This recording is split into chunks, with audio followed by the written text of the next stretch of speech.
Hey guys, it's Shay Investing Coach Jen Bovey from www.jenbovey.com, and I want to talk to you guys tonight about how to deal with your inner mean person. For many of us, it's that inner mean girl. For some people, it's that inner mean guy. Other people, it's just that inner mean troll. Like, legitimately, distracted. I'm not sure if you guys are familiar with the concept of a troll, but it's sometimes just like that. It's just that mean, vicious, nasty voice inside of your head. And I feel like so many of us have spent so much of our lives being controlled and being run and directed by that nasty, negative voice that we've almost developed a lack of self-love or a lack of self-worth or a lack of self-respect for ourselves in defense and in an attempt to basically sidestep that meanness. Does that make sense?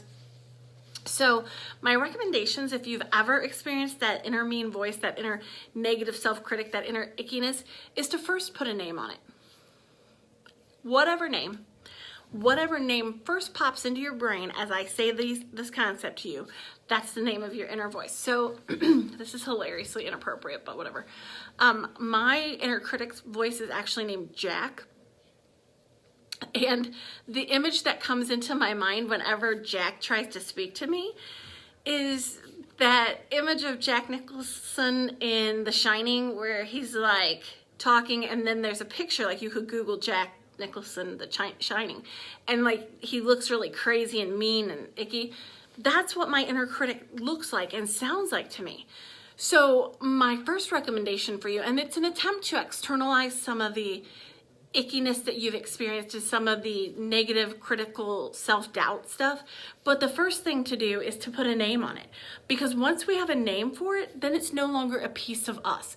Then it's no longer, well, I'm just mean to myself. Well, I just treat myself hatefully. Well, I'm just a big bully to myself. Because that doesn't make sense, right? Why would you treat yourself so poorly when you have such big goals for yourself? So my very first recommendation is to just externalize it and pick a name for it. Whatever name comes up, you can even have multiple names, whatever works, I don't care. The next recommendation, and this is an acceptance and commitment therapy technique, but it's really effective, and my in-person clients absolutely love this. My online clients like it too, but I've had the most success from using it with my in-person clients.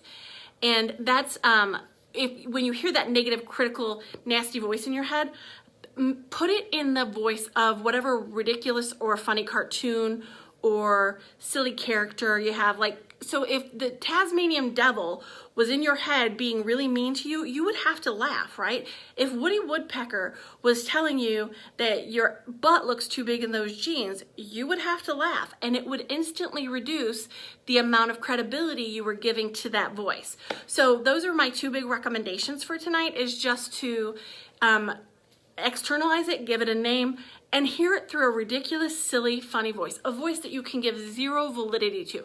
Maybe that's a Smurf, maybe that's a Care Bear, I don't know. I'm obviously too far removed from the cartoon world. But those are my recommendations. I want to remind you that the self-love adventure starts next week. So make sure to go to my website and sign up, all right? Thanks for being here. Have a great night. Bye.